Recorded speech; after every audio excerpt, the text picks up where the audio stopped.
Has a goal and scores majestically. Oh my word! Fabulous! Oh, what a strike that is. Simply spectacular. Oh, it's an absolute beauty, isn't it? The best goal of the night. It all starts here. Hello and welcome to this week's show as we look back at a huge day at the top and bottom of the table in the National League. The headlines are Barnet are now 1 point away from lifting the title. Southend have closed the gap to 2 points for the playoffs. And Maidenhead, they've given themselves a mountain to climb if they are to survive in the National League. Erin, we are joined by Sam Collier and Chris Hargreaves for this episode. Great to have you with us, guys. Sam, making your DAZN debut for the pod as well, and you, Chris. What an incredible day it was. Easter Monday, the football, the goals, the drama. Oh, there's a goal. Goal of Barnet. Yeah. Go on, Erin, prove why you're better than Lineker. Shelton just keeps his eye on it. Oh, it's a one-on-one. Sutton versus Barnet. Oh, what's happened there? It just keeps getting more and more exciting. It looks like there's a penalty at Barnet as well. How big could this be, Aaron? We've got a goal at York and now what looks like a penalty at Sutton United. All of a sudden, it's all going to turn around. You know, Barnet were leading and York were drawing. All of a sudden, is it Groundhog Day? All of a sudden, are you thinking, oh no, here we go again? Up steps the penalty. And he got a hand to it as well. Is anyone tacked? That's a brilliant header. What an important goal. Bit of a hammer blow at this point for York. It's that man, Aluwu. Great delivery from that right-hand side. In swinging corner. This is what it meant to Dean Brennan, I was going to say. He's watching it live on Fuad's camera. Look at that, the emotion on that one. That just shows how much it means to Dean Brennan. Well, Dean Brennan was literally what every Barnet fan was like when that goal went in. Barnet have done everything they can, everything they needed to do today. And they know, you know, in their next game they can go and lift the title. Plenty of goals, plenty of drama, lots of chopping and changing, you know. Teams that at the beginning of the day looked like they were out of it, all of a sudden, you know, they're in with a chance of getting in the playoffs. But the biggest story is obviously Barnet getting a huge 3 points and, you know, almost having 1 foot in the EFL. We saw the pictures from Dean Brennan on Multi-Match Live. He absolutely loved that third goal. Yeah. That will be so huge for them going into the final 2 games of the season. Yeah, I think so. I think he's been so honest all season. We've discussed that, and I've really enjoyed the fact that he's been so honest. And he shows his emotion, and he throws it all out there, and sometimes that's to be admired. And what a job he's done, you have to say. Since he has become the manager of that football club, it's been nothing but remarkable amount of wins they've had. And they've been put under some serious pressure from York. So to do that today, to produce a result under pressure is fantastic. Sam, the fans were absolutely loving it in the away section. Just how important is it now that they get behind the team at home to win the title? You can guarantee that the Hive is going to be rocking. Yeah, so it's absolutely massive, isn't it? And like you said, it's going to be rocking. They're unbeaten at home this season, so they'll be going into it full of confidence. But like you said with Brendan, he leads by example, doesn't he? He's passionate. He shows what it means to manage the football club, to support the football club, to play for the football club. And to have a manager like that in charge, it's massive for the team because it gives you a boost as a player. I'm sure you guys all know, you know, as players, as ex-players yourselves, you know, having a manager who can motivate a team is absolutely huge, and that's what he's doing. And I'm sure come next week it'll be a brilliant atmosphere for the club. Yeah, Sam's right there, isn't he? Dean Brennan, a brilliant character who we all know very well. He'll have those boys amped up for that game at the Hive, won't he? Yeah, well, listen, he said it in his post-match interview. He set the lads a target at the beginning of the season of 100 points. You know, they're 4 points away from doing that. So he's not even going to be just satisfied with winning against Aldershot, next week and getting promotion. He wants that 100 points. He wants to make history at that football club, and he wants those players to make history. You know, he's been there, he's done it. He's been open and spoke to us, hasn't he, on the pod, and said that there's certain things that he looks back on his career that he could have done differently, that he would do differently if he could go back and do it again. And he wants those players to have those experiences. He wants them to maximise those opportunities that they've got because, you know, Chris will tell you, those times don't come around very often. No, they really don't. To win promotions, to make history at a football club, don't come around very often, and you have to grasp it with both hands, don't you? You've got to embrace the pressure, and to have that pressure at the top of the table. I've been in situations where you've felt the pressure and you've just fallen a little bit short, and then the following year or a couple of years later when you have the chance again, you think, you know, you're not going to make that mistake again, because you've got to embrace it and enjoy it. It's much worse. We've seen the bottom end of the table where they're fighting for their lives. Literally, the contract it's awful. But we've seen some brilliant points tallies, haven't we, over the last few seasons? And if York fall short, it's by no means through a lack of trying, because they've also been fantastic to get to the points tally they have recently as well, with the run's been incredible. On Multi-Match Live, we were speaking about how Barnet, could they fall at the final hurdle? Yeah. It's the other horse in the race that has fallen at the hurdle. Although they weren't necessarily in it, but if they won today, it just keeps it ticking over going into the final 2 games. That's right. It twists. There has been a twist and turn in today's fixtures alone, but I think for York, it's been a remarkable run of form, hasn't it? They've put themselves to within a points total that they could do it. Sam, you're always on the terraces at National League games for your beloved Woking. You know what it's like to be a fan of a football club through the good times and the bad. These York City fans will appreciate, like Chris was saying there, what they've achieved over the last 2 seasons, because when Hinch came in, you know, he got them out of a hole, and now who would have thought they were fighting for the title? Just how understanding will those fans be? Well, yeah, I was going to say, I think, you know, there's that appreciation. Since he's come in, you know, they were in trouble when he came in, and even for the first few games when he came in, they kind of slipped into that relegation zone, but he pulled them out of it. Recruitment in the summer was spot on, and, you know, they've really, really kicked on this season. But I think those fans are kind of understanding, from what I've gathered at least, that it is their first season competing at the top, and I think any promotion this season, you know, it would be massive, and they'd celebrate it like no other. But I think there is that level of understanding there with the fans that it is a project they're building, and if they are to fall short this season, they'll just go again next season, and they'll be just as relentless next season. Because you look at Barnet especially, they are, 3 years into maybe a promotion plan with Dean Brennan. You know, it's not his first attempt at it. So I think they'll be looking at that as almost an example of what, if they are to fall short this year, what they need to follow to succeed. Sam, down at the bottom of the table, you were looking after Wealdstone versus Maidenhead, where the visitors knew defeat would mean relegation. They've managed to avoid the drop for now. Just how do you think they pick themselves up going into the final 2 games of the season? I think from a fan perspective, I think they'll be quite deflated after that performance today. They've got to find a way. And I always say at the start of seasons, whenever people are predicting what happens, you know, never count Maidenhead out. You know, they do have that just little spark about them every single year, that if they do seem like they are in trouble, they can just crawl out of it. It's a big ask this season, you know, 4 points off with 2 games to go. You know, I don't think anyone's expecting them to get out of the drop zone. But, you know, Devonshire's been in this position before. He knows what it means, and he knows what it takes to get out of this position. So, you know, he's probably telling his team now something on the similar lines, that you know what needs to be done. You know, there's no shying away from that. You know, you've got to just embrace the moment and go for it now. What I will say is, with Maidenhead, you know, they would have gone into this game knowing that if they lose, they're down. And they showed character to make sure that they come out of that with something. They play Ebbsfleet in their next game. If they win that, all of a sudden, it gives them an opportunity to pile pressure on whoever is above them, whether it's Dagenham and Redbridge, whether it's Wealdstone, whether it's Boston. And they play Boston on the final day of the season. Now, Boston have been on a magnificent run, but them losing to Solihull today, all of a sudden just brings them back in. Just brings them back down to reality, and now just puts their. We're talking about Maidenhead. It's been a bad run, but they won, drew, didn't they? Yep. The last 4 games, and it's that game where they were 2-0 up that's probably just the Woking game. The Woking game, which has probably just hindered them a little bit.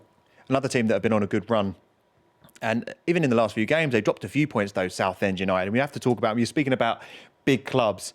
If the playoff race was a horse race, they were nowhere to be seen for a long, long time. And then out of nowhere, as all these clubs, FC Halifax Town, Gateshead, Rochdale, all start dropping points, out of nowhere, Southend come through. And if they win their next game, it's in their own hands.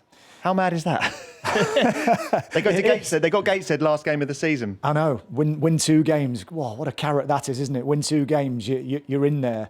And we've discussed this many times, the expectation levels of that club.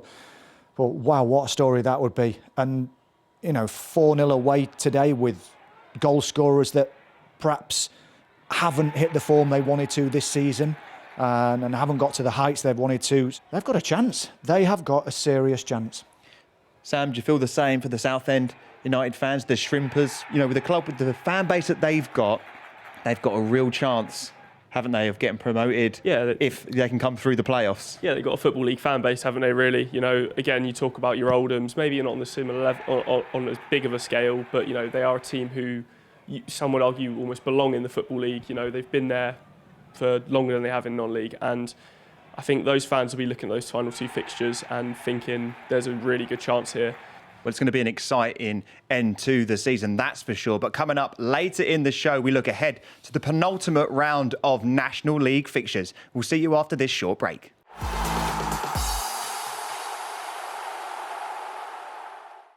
Greatness comes to DAZN this summer.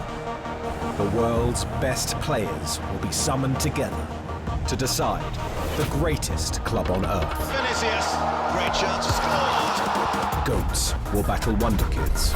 Fire will meet ice.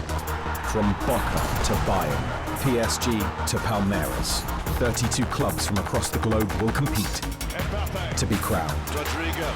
What a strike that was. world champion. And this summer, Haaland won't be watching from home, but you can, on DAZN. In every country in the world. FIFA Club World Cup. Watch on DAZN from the 14th of June. DAZN is the global home of women's football. Let's go! Bringing you the best live games. Bon Mati. With the biggest stars battling it out in the biggest competitions. Cue the chaos. First blood in the title decider. Would you believe it? Goodness me. Witness every season-defining moment. The stuff of champions. Live and on demand. Only on DAZN. Live on DAZN Worldwide, April 26th. Eubank Jr. versus Ben. Over 30 years of rivalry and hatred. I do hate him. 2 warriors, 2 wars, but the feud was left unfinished.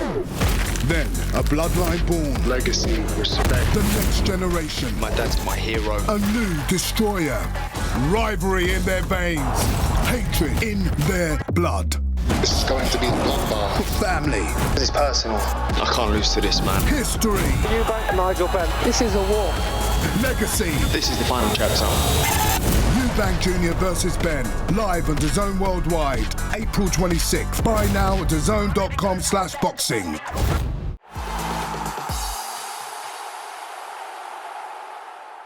DAZN has more National League action coming this Saturday. Another double header, starting with Eastleigh's trip to Woking. The show starts at 12:30. Then we're off to Roots Hall as Southend face Wealdstone. We're live at 5:15 for that one. Rochdale travel to the Midlands in more midweek action. Can Dale take advantage of their game in hand to cement their place in the playoff picture? It's all live on the home of the National League, DAZN. Also catch all the goals and action from this week's round of the National League with our highlights show, exclusively live on DAZN every Sunday from 4 p.m. and now available on our YouTube channel. Head to youtube.com/@DAZN Sport.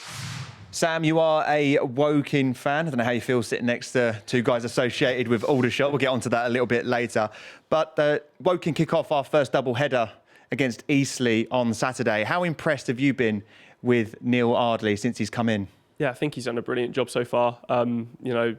Since the turn of the year, only Barnet have lost more games than Woking, which is a massively impressive feat. But he's got the best out of a squad that was struggling earlier in the season. I'm really excited to see what next season brings. And I think, you know, he's finally turned some of those draws now into wins that, you know, maybe he wouldn't have got earlier in the season. But, you know, I think for Woking now is just try and finish as high in the table as possible and go into the next season with as much confidence as they can have, you know.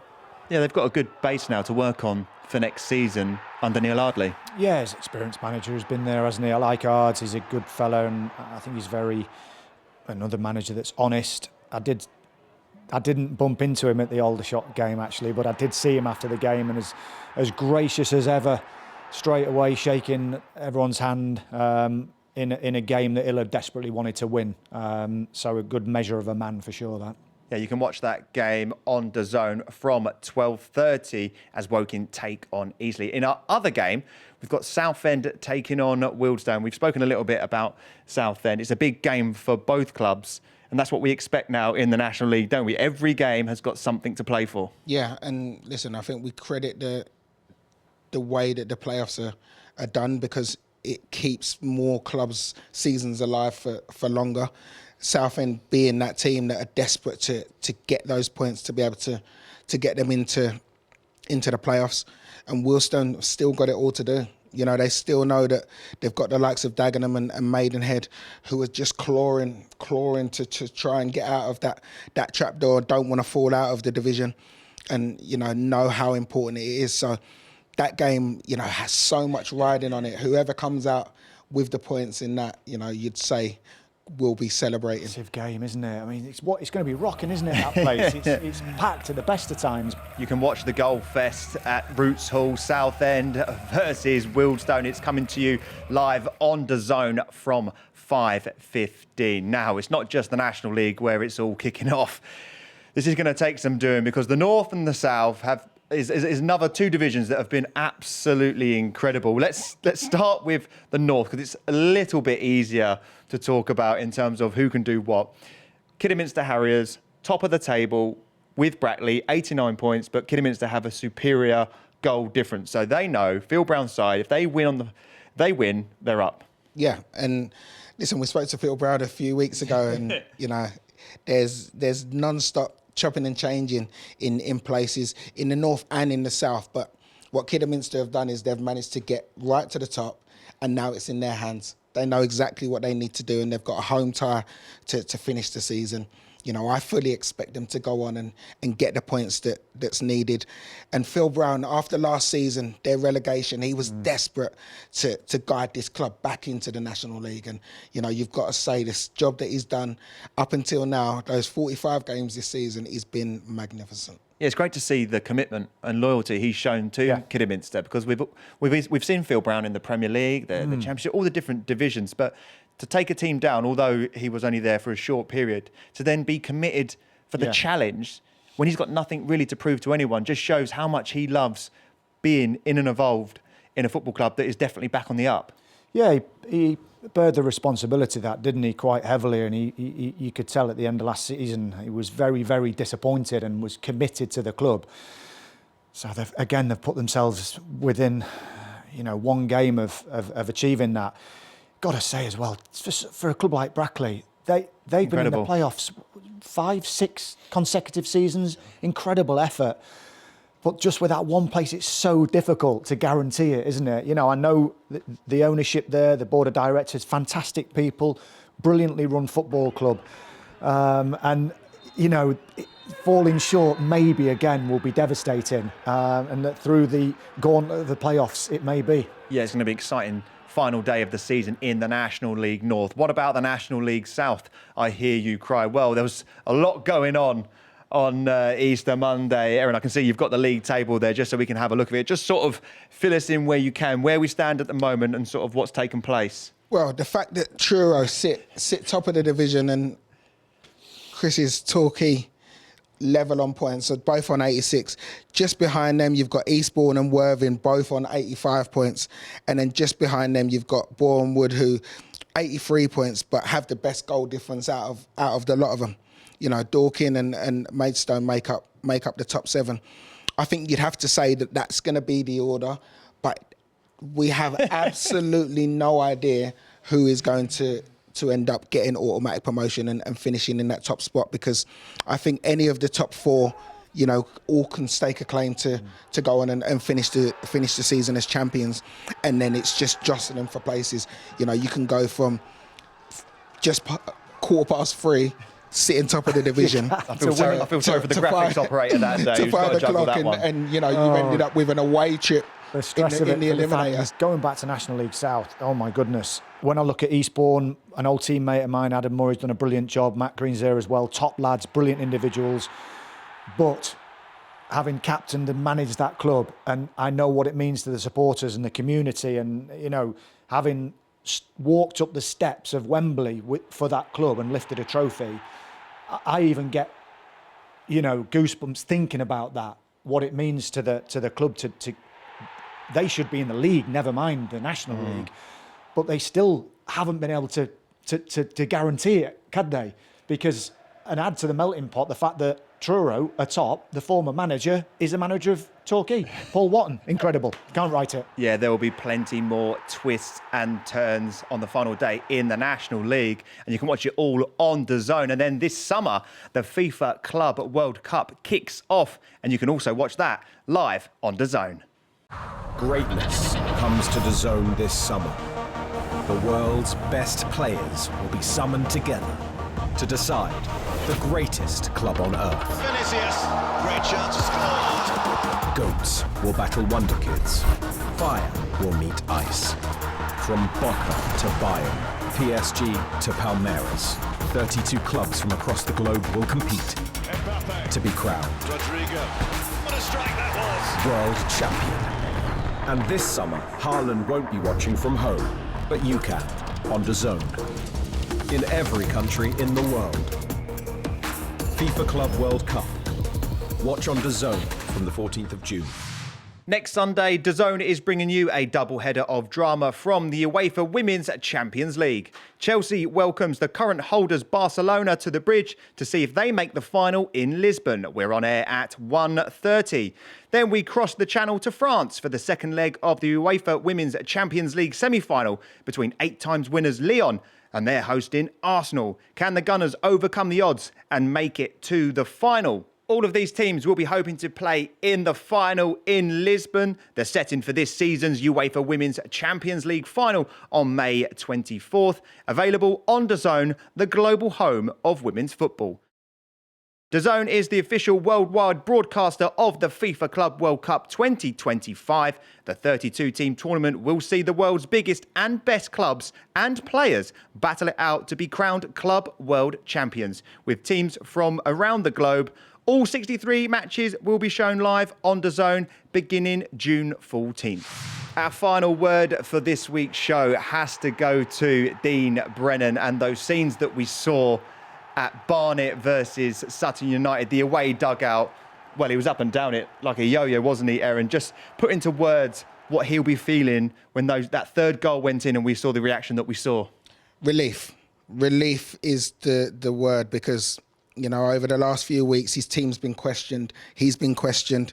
But today they've come up with a really, really big result, and one that just puts them, you know, within touching distance of their objective, which is promotion to the Football League. Sam, Dean's reaction was brilliant. I expect the away end at that game against Sutton United was even better.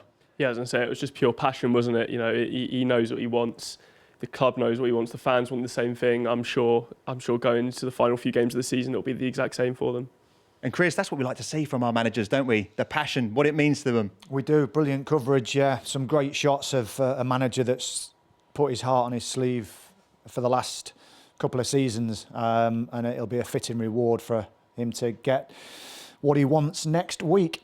Big thanks to Chris, Sam, Erin for joining us on this week's National League 72 episode. We'll see you next time.